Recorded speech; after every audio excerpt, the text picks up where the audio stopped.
श्री परमात्मने नमः। श्रीमद्भगवद्गीता अथ द्वितीयोऽध्याय सांख्ययोग। श्लोक 10। तमुवाच ऋषिकेश प्रहसन्निव भारत। तमुवाच ऋषिकेश प्रहसन्निव भारत। सेनयोरुभयोर्मध्ये विषीदन्तमिदं वच। सेनयोरुभयोर्मध्ये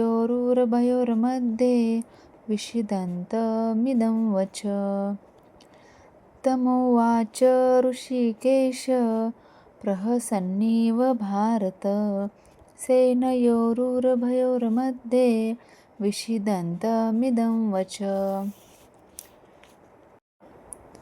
अर्थ: हे भरतवंशजा, त्यावेळी दोन्ही सैन्याच्या मध्ये उभे राहून हास्य करीत श्रीकृष्ण खिन्न झालेल्या अर्जुनाला याप्रमाणे म्हणाले. तात्पर्य: ऋषिकेश आणि गुडाकेश या दोन घनिष्ठ मित्रांमध्ये संभाषण चालले होते.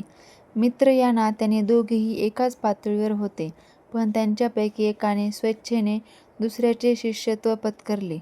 श्रीकृष्ण हसले, कारण एका मित्राने शिष्यत्व पत्करले होते.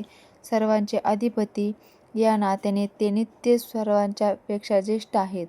तरीसुद्धा भक्तासाठी भगवंत हे मित्र, पुत्र किंवा प्रियकर यापैकी कोणताही संबंध ठेवण्यास सदैव तयार असतात.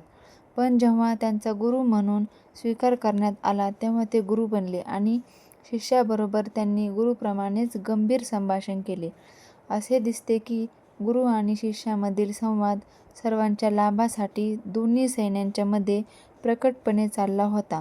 म्हणून भगवद्गीतेतील संवाद हा फक्त विशिष्ट व्यक्ती, समाज, जातीसाठी नसून तो सर्वांसाठी आहे आणि त्याचे श्रवण करण्याचा मित्र अथवा शत्रू दोघांनाही समान अधिकार आहे.